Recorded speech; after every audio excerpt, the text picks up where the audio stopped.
presento un poco, bueno, Albi, mientras va arrancando la presentación, que le tengo que cargar porque no me ha dado tiempo. Bueno, Albi, además, como os dije ayer, hizo una masterclass muy interesante que creo que nos permitió entender, ¿no?, cómo se está transformando en este caso pues un espacio, ¿no?, y un ámbito creativo tan relevante desde el punto de vista también de lo que es el mercado de la comunicación actualmente, que es el del videojuego. Y bueno, tiene una enorme experiencia no solamente en guionización, en desarrollo.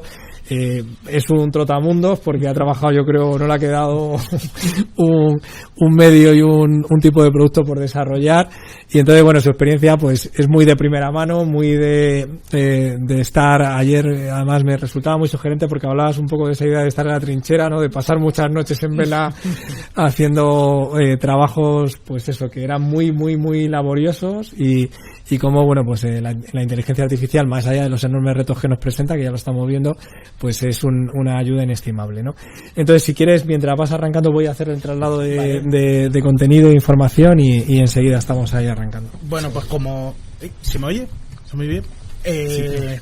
Como os ha ido presentando ya en esa pequeña introducción, continuando con el comentario, yo soy diseñador senior de narrativa, especializado en contar historias en formato videojuego, aunque eso me ha permitido también dar el salto a otras industrias, como es la de, por ejemplo, la escritura de contenidos para chatbot. Y estamos hablando que esto es en el año 2017, una etapa en la que la tecnología no tiene nada que ver con lo que estamos viviendo ahora mismo con ChatGPT. Yo empecé en cine, trabajando en cine, televisión, publicidad, hasta que en el año 2009 decidí cambiar a otra industria, básicamente porque me cansé de cómo se trabajaba en esos campos y me decidí empezar a trabajar en el videojuego.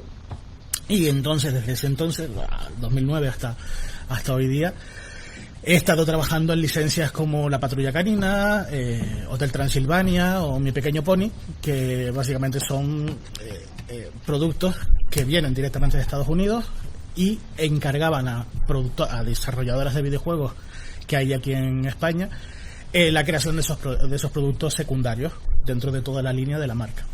Entonces, gracias a todos los avances tecnológicos que han habido, yo he podido trabajar en esos proyectos internacionales sin salir ni siquiera de Canarias. Entonces, ese es el mundo en el que ahora mismo nos estamos encontrando. Estamos cambiando, se habla de nuevas tecnologías, pero ya realmente nuevas no son. Llevamos más de 20 años apoyándonos en Internet, apoyándonos en muchas herramientas, y ahora sí me empieza a salir una nueva tecnología que sí que producen cambios radicales. Y el problema que estamos encontrando es cierto desfase entre las personas que están viendo venir esta ola y la gente que directamente ni siquiera está sabiendo que está viniendo esa ola. Y eso va a provocar muchos problemas. Y de eso es un poco de lo que quiero comentarles. A ver. Vale, pues un poco... Tuyo. Muchas gracias. Continuando con lo que les iba diciendo, bueno, estos son algunos de los proyectos en los que he participado también en cine, haciendo animación y demás. Y básicamente lo que les quería comentar para que se grabe a fuego, que es lo que intento siempre explicarle cada vez que voy a hablar de conferencias y charlas sobre todo esto, es qué es realmente lo que está pasando con la inteligencia artificial. Y es que estamos siendo testigos de que el viejo mundo está muriendo. Todo lo que hacemos en el siglo XX, las fórmulas, las herramientas que utilizábamos, los enfoques, se están tambaleando. Y el problema está en enfrentarnos a una nueva tecnología que cambia todo eso con la visión del siglo XX. Pero lo bueno es que cuando llegan esos cambios nos da una oportunidad, que es la de que hay un nuevo mundo que empieza a nacer. Y eso lo que permite es que de repente grandes instituciones, grandes corporaciones que tenían el dominio de muchos mercados, de repente tengan que competir contra gente que ahora tiene una nueva oportunidad si sabe utilizar las nuevas herramientas. Porque de lo que estamos hablando es de una nueva revolución industrial. La IA no es únicamente una nueva herramienta que viene a ayudarnos, no es como una nueva actualización de un móvil, no es una nueva versión de un programa. es una revolución que se aplica a prácticamente todas las industrias y va a afectar a un nivel que todavía no somos conscientes de ello. Porque si en la primera revolución industrial, cuando nos remontamos en la historia, descubrimos que surgió una serie de avances porque nos permitía a personas usar máquinas, la gran diferencia con esta nueva revolución es que se trata de máquinas creando máquinas. Ya el ser humano no es el que tiene el control en sí. Estamos creando máquinas que son autónomas para que resuelvan los problemas e incluso creen máquinas que solucionen esos problemas. Y el objetivo final es este: crear esclavos digitales, crear herramientas que hagan todo el trabajo del ser humano. Y aquí es donde llega siempre la gran pregunta de, bueno, ¿nos va a quitar el trabajo o no? Cuando queremos responder esa pregunta, no podemos quitar del escenario la variable que es el tiempo. Porque ahora, hoy por hoy, la IA no nos va a quitar el trabajo, nos quita tareas, nos facilita el trabajo. Pero no hay que perder de vista que el objetivo de toda esta revolución que tienen los que están en primera línea de batalla es crear estos robots que tengan independencia y hagan todo el trabajo. A día de hoy todavía no sabemos si vamos a llegar a esa sociedad utópica en la cual el ser humano de repente ya no necesite trabajar porque tendrá mano de obra. Pero sí hay que tener en cuenta que ese es el objetivo que tienen. Y a partir de ahí nosotros podemos atisbar hacia un poco hacia dónde vamos. Para ver el ejemplo de realmente cómo funciona esto, quiero que piensen en Goya. Él vivió hasta los 82 años. Y nosotros podemos ver la evolución de toda su obra a lo largo de su vida, gracias a sus experiencias, a su mejora de las habilidades, de tal forma que llega a la última etapa y se convierte en una de las figuras internacionales artísticas innegables. Al morir, todo ese conocimiento y esa experiencia desapareció con él. Incluso aunque Goya hubiese enseñado todo su saber a sus hijos, al final termina diluyéndose. Y hoy día podemos rastrear a todos sus descendientes, pero en ninguna de esas líneas, de esas 8 generaciones, ha surgido de nuevo una nueva figura semejante a Goya. Vale, esto que ven aquí es una inteligencia artificial entrenando. Se le ha dado simplemente unas órdenes en las que se dice: si giras hacia un lado, digamos que cambias el eje hacia un lado; si vas para el otro, si tocas una de las paredes, pues te tienes que parar. Tu objetivo es salir del circuito. Entonces va haciendo iteraciones, generación por generación, y va transmitiendo ese conocimiento de tal forma que va aprendiendo. Al final, después de varias generaciones, por sí sola, después de haber aprendido, va a conseguir salir del circuito. Imagínense lo que hubiese sido hoy día si todo el conocimiento de Goya se hubiese ido transmitiendo de generación en generación. Contra esto es contra lo que estamos compitiendo, contra máquinas que son capaces de aprender y transmitir esa información y ese aprendizaje e ir mejorando generación por generación. Así es como funciona una máquina, cómo aprende. ¿Cómo aprendemos nosotros como seres humanos? Voy a hacer simplemente pinceladas por encima, pero hemos desarrollado una serie de herramientas directamente desde la genética para poder aprender y sobrevivir. De hecho, hemos utilizado la narrativa para poder sobrevivir dentro de los ecosistemas. Si nos remontamos hace 100.000 años, es cuando supuestamente aparece más o menos por ahí el Homo sapiens. Homo sapiens actual, podemos seguir extendiéndonos atrás con el neandertal y demás, pero bueno, pongamos que sobre esta época aparece. ¿Qué herramientas tenían de aprendizaje? Bueno, pues una de ellas, por ser mamíferos, era el juego, y lo seguimos teniendo hoy día. Los mamíferos superiores utilizan el juego como un sistema de aprendizaje, y el juego es más que una simulación. Por ejemplo, los cachorros de león están todo el día jugando, pero no están divirtiéndose. Están entrenando cómo cazar y cómo huir de un depredador. Cosa que hacíamos nosotros de niños también cuando jugábamos al escondite. Y el escondite no es más que un juego de simulación en el que uno es una presa y el otro es un depredador. ¿Qué ocurre? Que con el tiempo nosotros hemos ido pervirtiendo en la sociedad este tipo de herramientas para convertir el juego simplemente en la recompensa para el niño si aprende, cuando debería ser al revés. Juega para que aprenda.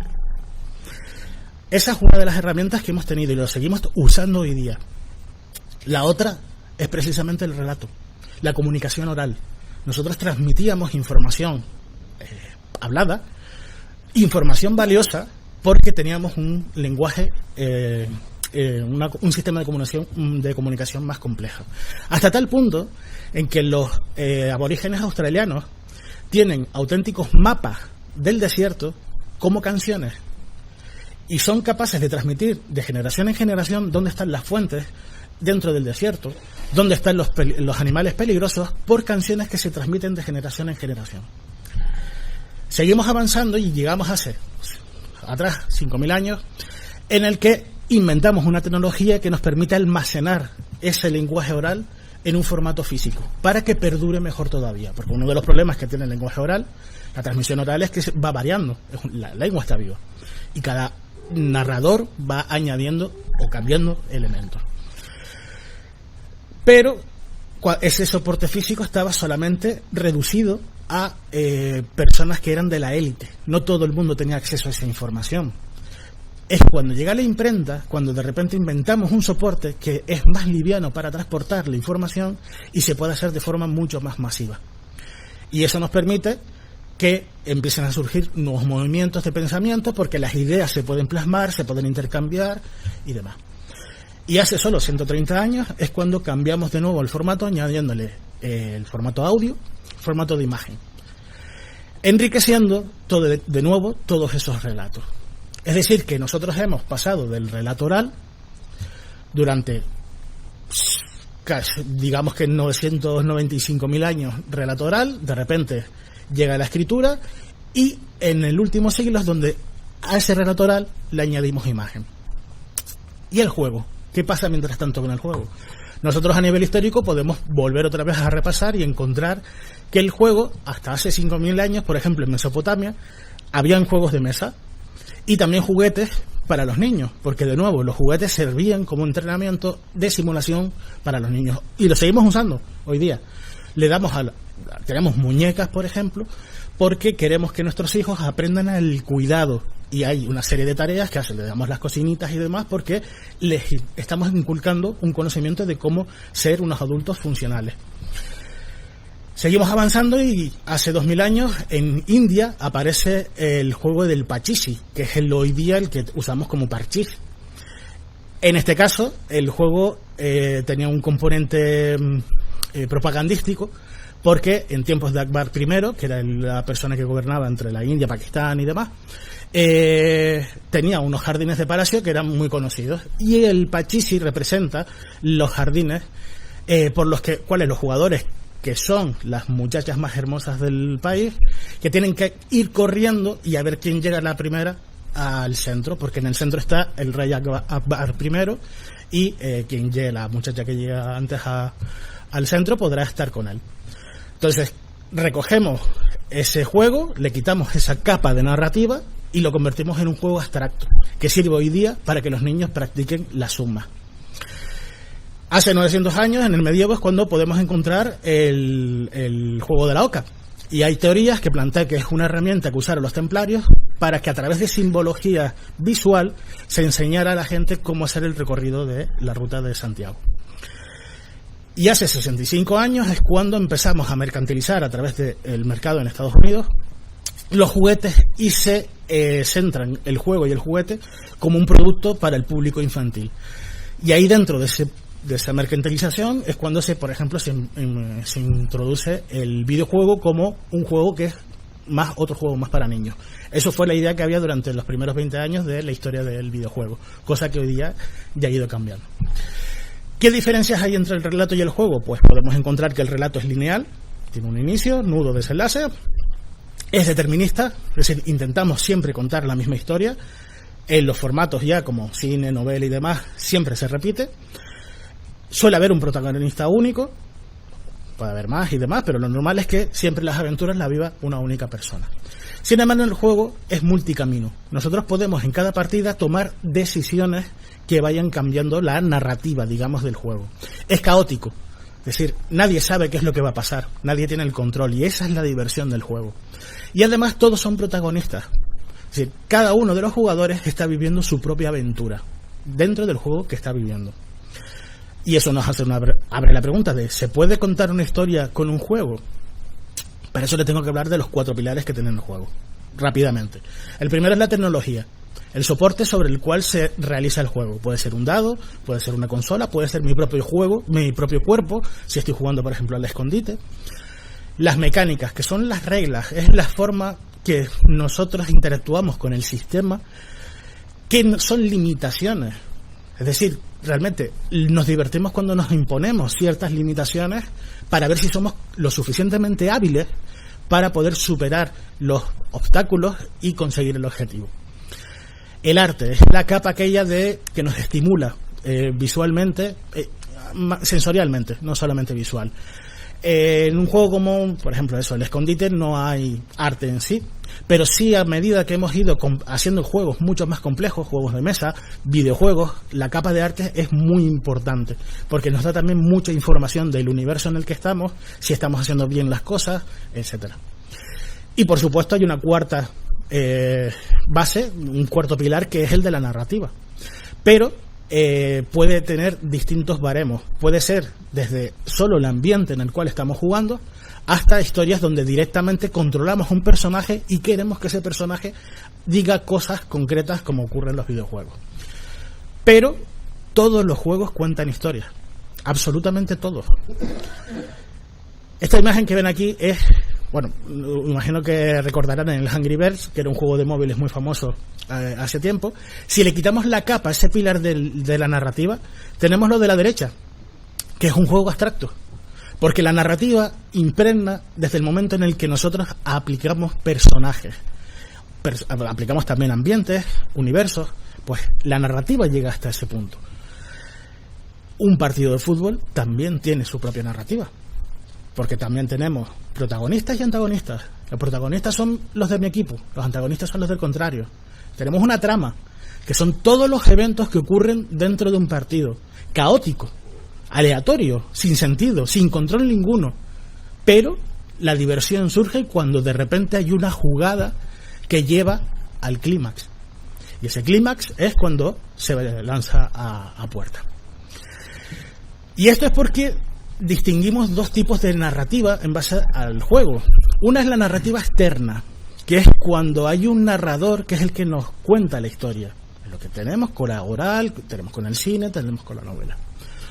Pero hay otra narrativa que surge en la mente del espectador, del jugador en este caso. Es una narrativa que surge a partir de ordenar el caos. Y por eso, cuando vemos un partido de fútbol, si hay un orden, si hay una estrategia que funciona, es entonces cuando nos emocionamos y conectamos con la narrativa de ese juego. Esta es una herramienta que yo suelo utilizar para explicarle a los desarrolladores de juegos cómo funciona la narrativa y cómo lo pueden llegar a aplicar en sus proyectos. Nosotros, imagínense que tenemos, por un lado, lo que es el cine. El cine es un medio que es puramente narrativo, pero no tiene interactividad. Nadie tiene el control sobre la historia. Nos sentamos y recibimos todo como espectador. En el otro extremo tenemos el ajedrez como juego que tiene mínima historia, mínima, si queremos plantearlo como que es la metáfora de una guerra, de un enfrentamiento entre dos ejércitos, pero tiene una altísima interactividad. Entonces, entre el ajedrez y el cine, nosotros tenemos todo un espectro que es de la narrativa, de cómo queremos que nuestro juego tenga más interacción y menos narrativa, o al revés, sea puramente narrativo y que el jugador solo tenga que hacer clic en la pantalla. Y así nosotros podemos saber el peso que va a tener la historia dentro de nuestro proyecto. Y este es uno de los secretos de por qué la industria del videojuego durante las últimas décadas ha recaudado muchísimo más que la industria del cine y de la música juntos. Y es una de las cosas que siempre se ha dicho, y es por lo que aporta ese nivel de inmersión para el que antes era espectador, hoy día se convierte con un videojuego en protagonista. Y eso nos lleva al tipo de narrativa que podemos empezar a encontrar en el siglo XXI. Y es que algo ocurrió en el siglo XX. A mediados del siglo XX, de repente se empieza, viene poco más o menos hay experimentos de antes, pero es que empieza a surgir lo que se llama narrativa hipertextual. La narrativa lineal es la que conocemos de siempre. Tenemos un inicio, empiezan a ocurrir una serie de eventos y tiene un final. Pero en la narrativa interactiva, gracias al hipertexto, es el lector o el usuario el que empieza a navegar por los eventos y decide qué es lo que ocurre en cada momento. De tal forma que a lo mejor hay caminos que no recorre y además puede llegar a desbloquear finales alternativos. Esto, por ejemplo, lo tenemos en la obra de Cortázar, Rayuela, que él hace un experimento de una novela donde podemos leer la novela con los capítulos lineales, lo podemos leer salteado, entonces un poco la experiencia va cambiando según el orden que decidamos nosotros leer esos capítulos. Ese tipo de estructura tuvo su versión comercial a partir de los años 70 con el salto que dio a los videojuegos narrativos como las aventuras de conversación de texto que empiezan a surgir en los años 70. Y también en los años 80 empiezan a proliferar lo que son los libros de Elige tu propia aventura, que es un tipo de narrativa donde tú vas leyendo el cuento, vas leyendo la aventura y te dice, vale, pues si quieres que el protagonista se meta en el bosque, vete a la página 18. Y entonces tú ibas a la página 18 y leías lo que pasaba. Y así nosotros damos el salto hasta el punto clave donde yo diría que es el cambio radical de todo este tipo de narrativa, que es cuando empieza a entrar en España la tarifa plana en el año 2000. Es este el punto en el cual el acceso a Internet empieza a ser masificado. Antes había acceso a Internet en los años 90, pero era mucho más complejo, era caro, tenía muchísimos problemas. Llega la tarifa plana y entonces de repente ya muchos usuarios y muchas empresas pueden empezar directamente a usarlo. ¿Qué llegó con la tarifa plana y la navegación en Internet? El hipervínculo. Esta herramienta es la clave de toda la narrativa interactiva. Porque si en una narrativa, la narrativa lineal teníamos que los productos se consumían como compartimentos estancos, es decir, una película yo me sentaba, la veía de principio a fin, escuchaba un podcast, un programa de radio y era de principio a fin, o una novela de principio a fin y ya está. Y esa era la experiencia, estaba encapsulado, entraba, consumía y salía. De repente la narrativa interactiva le empezó a enseñar al público que había otras formas de consumir también. Imagínense, yo entro en un artículo de Wikipedia sobre un director de cine, empiezo a leer y de repente en el segundo párrafo hay un enlace que me lleva a un podcast donde hacen una entrevista al director de esta película. Hago clic, doy el salto y empiezo a escuchar en el minuto 2 la parte que me interesa de esa narrativa, de esa entrevista. Voy escuchando y en el minuto 3 el director dice que se inspiró para hacer esa secuencia tan famosa de su última película en una película clásica muda donde tal director hizo esto, tal. Me interesa ver eso. Hago clic en el enlace que me dejan en el podcast y voy a ver justo el minuto en el cual está esa secuencia. Y después de haber visto esa secuencia, apago el ordenador. Para el que hizo el artículo del Wikipedia, el que hizo el podcast e incluso el director de cine que hace décadas o siglos hizo, el siglo pasado hizo la película, es un fracaso, porque no han mantenido a mí como un espectador viendo la obra al completo. Sin embargo, mi viaje como consumidor de esta información ha sido personalizada. Yo he ido saltando justamente a lo que a mí me ha interesado. Y la experiencia que va a tener otro usuario va a ser totalmente diferente. Entonces, con esto nos encontramos que la narrativa lineal, mientras va de alguien que expone una información y el público simplemente es espectador, con la narrativa interactiva se invierte todo. Él es el centro de todo. Él es el que está tomando las decisiones en todo momento, cómo consume, lo que consume y cuándo lo consume.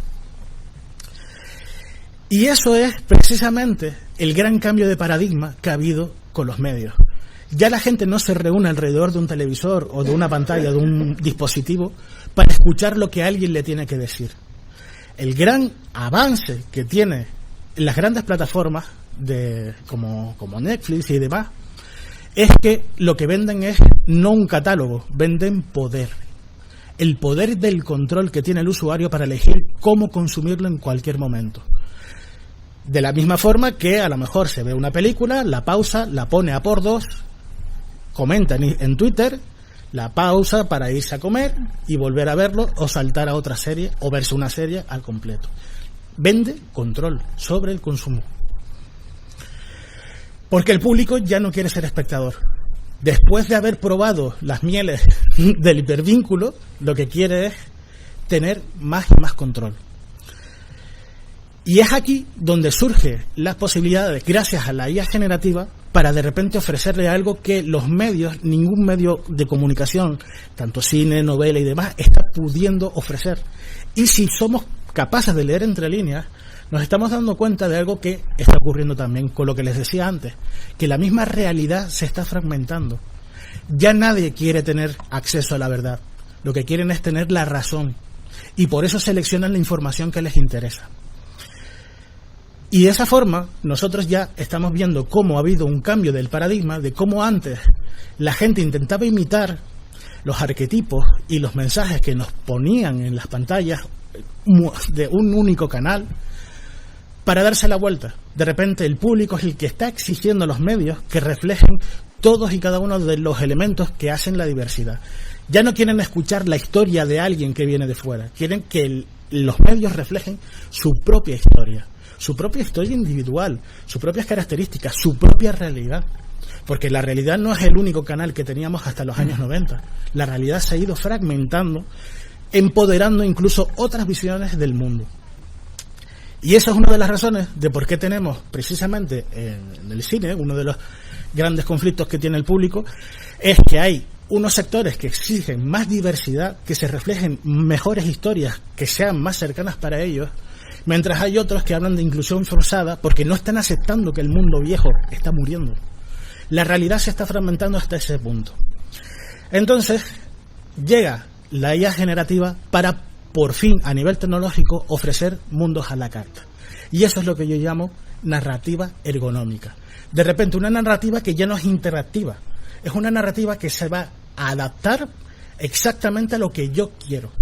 Y eso se va a apoyar en los datos globales de tendencias, de creación, de lo que sea, en mis datos personales, sobre cómo soy, cómo me siento ahora mismo, y sobre el historial que yo he ido generando, qué es lo que me ha gustado.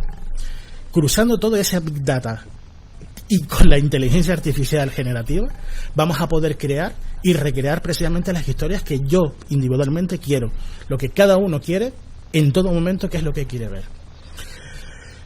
Haciendo un repaso breve, ¿qué elemento faltaría para que esto llegue a cabo? Primero, mejorar la calidad, y es una carrera en la que estamos ya metidos de lleno. Midjourney en el año 2022 sacaba esas imágenes así. En el año 2024 podemos recrear escenas de películas concretas, con una estética concreta, dándole el prompt adecuado. En vídeo, bueno, en música, no lo voy a reproducir, pero esto es un deepfake en el cual ponen a Arnold Schwarzenegger cantando una canción de los años 80. Y de hecho le ponen la cara a la cantante y demás. Simplemente es un ejemplo de cómo podemos manipular la música y el audio a nuestro antojo también. Con el tema del vídeo, en el año 2023 la primera prueba que se hizo fue la de Will Smith comiendo espaguetis. Sí, vamos a ponerlo. Es una prueba que no dejaba de ser, aparte de ser un esperpento visual y una anécdota tecnológica, porque vemos cómo se deforman, no tienen ninguna utilidad más allá de la curiosidad, pero significó un mito, porque de repente fue la prueba de que efectivamente se podía generar vídeo a partir de datos directamente, no copiando la realidad, simplemente entrenando una IA con cierto contenido para que generara unas imágenes que en ese entonces no existían. Hoy día ya hasta el propio Will Smith se pone a imitar este vídeo comiéndolo y grabándoselo como motivo de burla. Eso fue en el 2023. Nos encontramos con un modelo, esto es un poco más adelante, pero esto es una generación que yo hice en el cual le di la orden para que el modelo pasara de una mujer de la risa al llanto. El control que tiene de representar las emociones ya no es el Will Smith comiendo espaguetis, sino que es el llegar a transmitirnos emociones a través de la imagen. Hay otra herramienta que no voy a repetir el vídeo porque ya se puso antes, que es el de que nosotros podemos llegar a controlar la imagen con nuestra gestualidad. Ya no solamente con la recreación que hace de cero, como ha hecho en este vídeo, sino que nosotros podemos grabar a un actor interpretando dramáticamente y ese actor simplemente usarlo como modelo para que la IA ponga el personaje que hemos creado por otra parte. En abril de este año se lanzó de los creadores de OpenAI, de ChatGPT, los creadores se llaman, la empresa es OpenAI, lanzaron Sora, que era su modelo de generación de vídeo. Y hasta ese momento no había ninguna prueba de hasta qué punto se podía conseguir algo de buena calidad. Uno de los vídeos, en el que es una imagen del metro de Tokio y es desde uno del vagón mirando hacia afuera. El caso es que este vídeo en concreto, la gente realmente no ha ido hablando tanto de lo que significa, se ha quedado con, mira todo lo bonito que se puede hacer.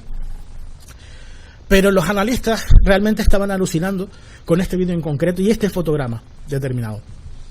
Porque, a diferencia de los otros modelos que utilizan vídeo, para generar vídeo utilizan a partir de una imagen, empieza a expandir la duración de ese plano con un movimiento que debería ser normal. En este plano concreto de Sora dejó a todos los expertos dudando porque decía de cómo es ese sistema capaz de entender que hay algo detrás de la cámara. Esos reflejos demuestran que realmente no están expandiendo el primer fotograma, lo que están es recreando un mundo. Sora lo que ha hecho ahí es generar todo el espacio del vagón, cada una de esas personas y darle un comportamiento lógico a cada uno de ellos. Y lo único que ha hecho ha sido colocar la cámara en el centro. No ha sido expandir el fotograma, ha sido crear un mundo. Y eso es clave precisamente para generar entornos donde los robots puedan entrenarse. Porque lo que necesitan para poder entrenar a los robots es una copia del mundo uno a uno, respetando las físicas, los brillos, las iluminaciones. No hace falta ponerlo, simplemente era para poner esa imagen. Esta es una captura de un vídeo del nuevo modelo de Nvidia, en el que ahí ven todo ese ejército de robots que están ahí moviéndose. Bueno, pues le van dando órdenes para que se muevan por un entorno. De esa forma se entrena de forma masiva, con la programación, con las distintas generaciones de los que les enseñaba antes con lo de Goya, para después colocárselo al cuerpo físico que va a ser el robot, que va a hacer las tareas en el mundo real. Vale, ya voy terminando. ¿Qué es lo que nos espera? Bueno, es muy aventurado ir diciendo, bueno, vamos a ir hacia esto, el mundo se va a destruir o el mundo va a ser una utopía. Nadie se atreve a decirlo al 100% porque estamos en tierra de nadie. Esto va cambiando tan rápido y no sabemos el impacto que hay tantos problemas y tantas variables en el camino que, bueno, es un poco aventurado decirlo. Bueno, pues yo voy a aventurarme, voy a ser valiente y voy a decir qué es lo que yo creo que es lo que puede ocurrir. De hecho, tampoco es nada que me esté inventando y sacando de la manga, porque yo lo estoy comparando con la industria del videojuego, porque ya pasó cosas así. Lo que pasa es que esto es con un impacto muchísimo mayor.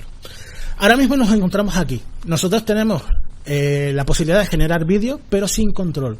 Hay una lucha por conseguir la calidad, pero no tenemos el control de que respete el vídeo lo que nosotros queremos y que sea consistente en el tiempo. Se está trabajando en eso. Y es cuestión de tiempo y posiblemente mucho menos tiempo del que podemos llegar a pensar. Yo, de hecho, podría decir a lo mejor que para el próximo año ya podremos tener herramientas útiles que nos den calidad y control. Para útiles me refiero a nivel de industria. Ya nosotros podemos jugar y hacer cosas y demás, pero tener herramientas que nos permitan a nosotros crear productos que sean comerciales para poderlos lanzar. Calculo ya que prácticamente 2025 seguramente será el año. Después de eso, ¿qué tendremos? Tendremos una explosión creativa. Cualquiera podrá crear obras que compitan con los grandes. Cualquiera podrá hacer su próximo éxito de Marvel, pero en casa. De hecho, eso al final va a hacer que cualquiera pueda contar, obviamente, cualquier historia hacia todo el público, y lo que va a producir es una saturación de productos. porque si cualquiera puede contar historias, si ya de por sí es complicado seguirle la pista a todas las series y todas las películas que se están sacando con las fórmulas del viejo mundo, como para que encima metamos nuevas herramientas que van a multiplicar muchísimo más. Entonces, ¿qué es lo que va a ocurrir? Por lógica, surgirán filtros naturales que servirán como ecosistemas de microplataformas de nicho. Vamos a ir al nicho máximo. Es decir, imagínense que detectamos que hay un público que le gusta mucho la novela histórica y que le gustaría consumir productos que sean con rigurosidad histórica de muchas historias que nos están contando ahora mismo sobre el pasado. Bueno, pues nosotros podemos montar una productora que se especialice en crear series y películas de alto contenido histórico. Podemos hablar con museos para que nos dejen escanear el material que ellos tienen histórico real, de armas, armaduras, de utensilios, de todo lo que tienen histórico, sacarle fotografías, hacer un dataset y de repente nosotros crear nuestros mundos con ese material fotográfico de la realidad. Y a partir de ese mundo que creamos, nosotros ya ponemos a los personajes. Y empezamos a contar las historias históricas que no se están contando ahora mismo por los problemas de presupuesto, pero que posiblemente mucha gente sí que le interese escuchar de ciertos periodos, e incluso pedir, oye, ¿por qué no me cuentas, yo qué sé, la historia de cualquier cosa que se te ocurra? Bueno, pues hacer votaciones y hablar con tu público. Y creas una plataforma dentro de tu productora para que tú tengas tu especie de Netflix histórico en el que la gente se suscribe a tu página y tú le estás dando ese contenido. Después de esto llegará un punto, no sé dónde, ahí sí que simplemente lo digo, en el que la IA generativa vendrá de serie en el hardware. Y ya hemos visto en la ponencia anterior cómo se hablaba de que ya en las televisiones, en los televisores va a venir inteligencia artificial. Cuando la IA generativa sea lo suficientemente barata y rentable como para que cualquiera se pueda crear ese contenido de forma local en su casa, sin el gasto energético ni ninguna historia, entonces es cuando aquí calculo yo que es cuando aparezca esa narrativa ergonómica de la que les estaba hablando antes. Cuando ahora cualquier persona, cualquier usuario decida hacer películas, ¿significa que ya está? ¿Se acabó el cine? ¿Se acabó todo? No. Lo que puede significar es lo siguiente: de la misma manera que antes les hablaba del espectro narrativo del videojuego, habrá un espectro ergonómico, donde el público podrá elegir hasta qué nivel de personalización quiere la historia, según su estado de ánimo. Pasa con el juego, no todo el mundo quiere una historia en su videojuego 100%. Hay juegos que hay personas que directamente dicen, mira, yo quiero nada más estar aquí apretando gatillos, y otras veces que quiero una experiencia más profunda. Lo mismo pasará con la ergonomía. Habrá veces que dirá, vale, yo lo que quiero ver es Los Vengadores, pero me vas a cambiar a los actores simplemente, pero quiero ver la historia de Los Vengadores. O habrá un nivel altísimo de personalización donde dirá, quiero que me hagas la historia de Los Vengadores, pero que sea mi hijo el protagonista y que se convierta en superhéroe. Y entonces tú podrás ofrecer ese contenido ultra mega especializado. Después de eso, ya, obviamente ya esto era también un salto de fe, pero ¿dónde nos quedará para los creadores y que generamos contenido?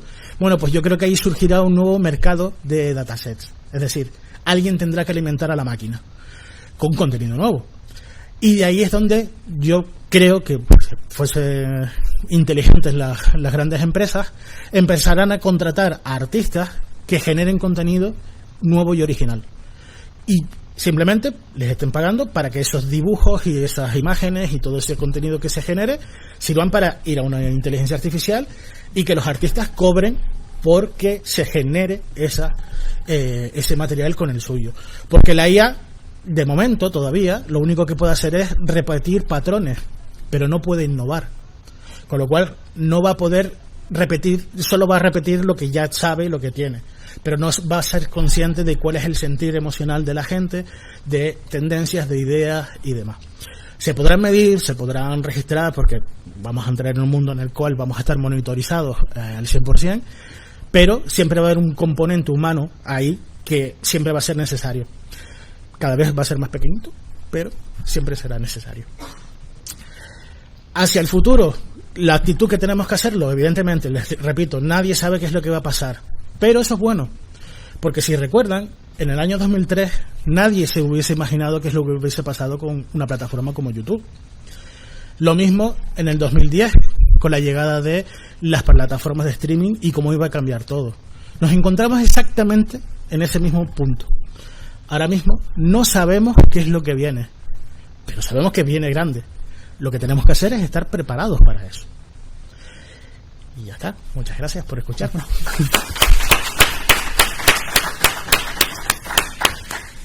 Bueno, muchas gracias, Salvi. Súper sugerente la presentación, lleno de ideas. Yo creo que no solamente que recoge muy bien lo que ha sido el desarrollo y la evolución de la narrativa interactiva, de en qué mundo nos encontramos, sino cómo eso se integra en un momento, se encuentra con el mundo de la inteligencia artificial y cómo eso está cambiando el paradigma, ¿no?, del relato. Preguntas en la sala, preguntas que tengáis para Albi en relación a la presentación. Sí, hay una por aquí, Alberto, y luego voy allí. Gracias.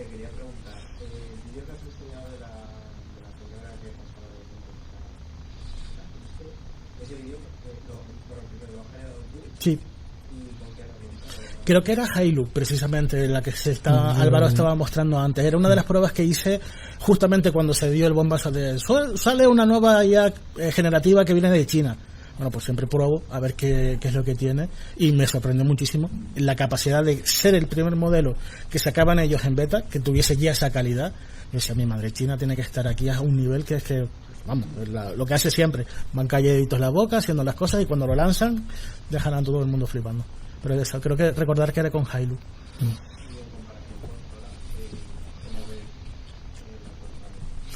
El problema está en que estamos evaluando Sora sin haberlo probado todavía. Entonces, no ha salido todavía. De hecho, lo van a retrasar. Entonces, vamos a ver qué es lo que hay. Yo lo que decía antes de la imagen era deducciones que se hacían viendo cómo podía llegar a serlo. Y planteaba ciertos elementos escalofriantes que van en línea, porque el objetivo de OpenAI no era hacer vídeo. Lo de vídeo, el vídeo Sora lo presentaron solamente para humillar a Google, porque Google había presentado de repente su IA y dijeron a ellos, venga, pues al día siguiente vamos a lanzar esto y al final su objetivo realmente es lo que decía antes, son hacer robots, y ellos se han visto que como no hay una tecnología que les permita hacer eso, pues vamos a crear nosotros la tecnología. Hay una pregunta ahí, ahora ya te paso.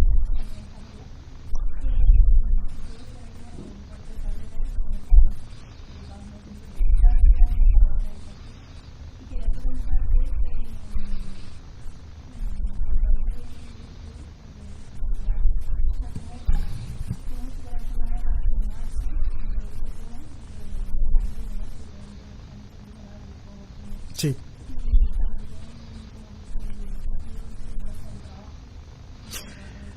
Vale, a ver, primero. Dale esperanza. Dale. Sí, no, yo siempre. De hecho tengo bastante esperanza y a pesar de que siempre he sido muy pesimista, con esto sí soy optimista. Precisamente toda la gente que está estudiando ahora mismo tiene una gran ventaja, aunque no lo sepa, y es que tienen flexibilidad para incorporar estas herramientas en tiempo real a medida que van saliendo. El gran problema está en los profesionales que ya están instalados, que son los que son reticentes a coger lo nuevo. Y de hecho, las empresas ya están valorando mucho más a un junior que tenga estos conocimientos antes que un senior con su experiencia. Incluso ya hay, como comentaba ayer, hay empresas que están buscando a gente que tenga conocimientos de inteligencia artificial, juniors sin experiencia que tengan inteligencia, antes que sepan manejar Excel. Porque saben que la IA es un valor añadido que les va a permitir ahorrar tiempo, ahorrar dinero, etcétera. Entonces, el consejo sobre eso es necesario seguir estudiando todos los conocimientos que tenemos a disposición para poder mejorar en la disciplina que hemos estudiado. Hay componentes. Aunque la IA sea capaz de hacer ciertas cosas, no significa que las haga bien. Y de hecho nosotros tenemos que tener criterio para poder cribar cuál es el contenido que está bien y que está mal. Y además, por mucho que... Es que además pasa con guión, que mucha gente piensa que sabe escribir historias simplemente porque sabe escribir sujeto, verbo, predicado. Y una cosa es escribir y otra es narrar.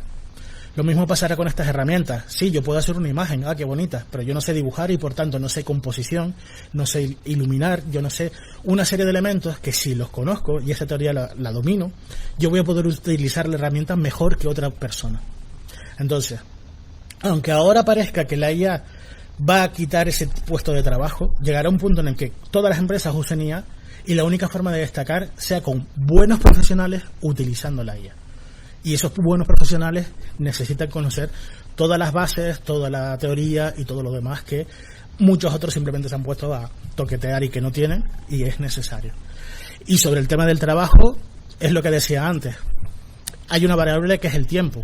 Es decir, habrá un proceso muy duro ahora mismo que será precisamente por el trabajo, en el que es muy posible que haya una contracción de la economía porque las empresas pueden hacer mucho más trabajo con menos gente. De repente habrá empresas que harán mucho dinero pero no contratarán a gente nueva. Y de repente habrá mucha gente en el paro que no sabe por qué de repente por qué no encuentran trabajo si dicen en los medios que las empresas van tan bien. Pero eso abre la oportunidad de que cualquier persona podrá crear su propia empresa, su propio proyecto, y de repente encontrar un hueco que las otras empresas no están usando. Por eso decía antes, el mundo está cambiando, pero llega uno nuevo. Estamos construyendo ese mundo. Otra pregunta aquí.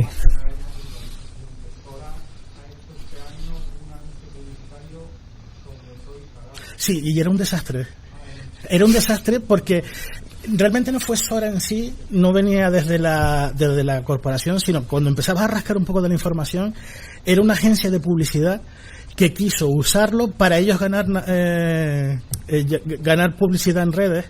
Y te digo, el proyecto era un desastre. Hay otro anuncio hecho con Runway que lo hizo, es un anuncio de Volvo, que lo hizo un tipo que ese anuncio sí que parece perfectamente pasable por televisión. Y lo hizo un tipo en 24 horas en su casa, gastándose $20, que fue lo que costó la herramienta. Ese es el problema que no tengo aquí. Pero el de Volvo sí es espectacular. El de Toys R Us no había por dónde cogerlo. O sea, de hecho, era muy, muy cutre. Cualquier persona que consume vídeos de ya lo detectaba enseguida. Pero bueno, esa carrera es cuestión de tiempo. Llegará un punto en el que cualquiera con $20 te saque imágenes hiperrealistas y te pueda montar el vídeo, pero ya, o sea, dentro de un año, vamos, innegable.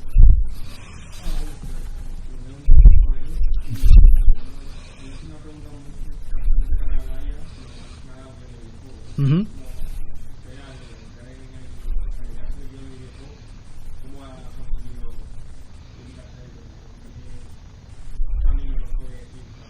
Bueno, precisamente ahí tienes una dirección que es guiondevideojuegos.com, que es donde yo empezó siendo un blog y al final es una academia, donde hago divulgación sobre cómo cualquier narrador puede pivotar de cualquier otra industria hacia la del videojuego.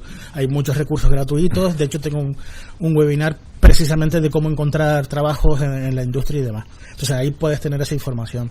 La clave aquí es, primero, conocer las bases de la narrativa, tal cual como se hace para cine, televisión y demás, pero también conocer cuál es el elemento clave del videojuego, que es la interacción, porque eso es lo que hace que cambie la mentalidad. Ya no estás escribiendo una historia que lo importante es la historia con el protagonista, sino que tienes que construir la historia para el jugador. Entonces, la primera base es que cambies ese chip, porque ese es siempre la primera barrera que he encontrado con los alumnos, que tienden a contar y dicen, estaría guay un juego que trate de esto. Dice, no cuentes la historia, dime qué experiencia, qué sensaciones y emociones es la que vas a transmitirle al jugador a través de esa historia. De todo eso te hablo en la dirección, o sea que puedes entrar por ahí, bichear y ver todo el contenido que tengo. ¿Alguna pregunta más? Bueno, pues si no, como además estamos ya en el tiempo y en la hora que nos hemos fijado, mil gracias, Albi. Yo creo que ha sido también una enorme oportunidad tenerte aquí. Me quedo con eso que decías, ¿no? De un junior inteligente o con inteligencia, ¿no? Sí. Que tenga criterio, y yo creo que eso es verdad que posiblemente sea, como bien señalabas, lo que va a hacer diferencial, ¿no? En el futuro, porque es evidente que que la tecnología va a seguir evolucionando, pero necesitamos gente que tenga criterios sobre cada dominio y sobre cada ámbito en el que esté especializado, y eso sí que no va a cambiar, ¿no? Yo antes le decía a Alberto, ¿no?, que lo que diferencia, por ejemplo, a un gran creativo es la cantidad de imágenes que tiene en su cabeza, la cantidad de conocimiento conectivo que tienes de lo que sabes. Si es un músico y un compositor pasa exactamente igual, si es un creativo gráfico, y cualquier experiencia en ese sentido no va a cambiar, y creo que ese es el valor diferencial que vamos a tener, ¿no? Va a generar esas oportunidades que tú dices de forma abierta, porque vas a tener una capacidad enorme de poder hacer una producción de altísimo nivel, pero lo que sí es formaros, y coincido plenamente, formaros en tener el mayor conocimiento de vuestra área, ¿no? Y cuando eso es lo que va a hacer competitivos.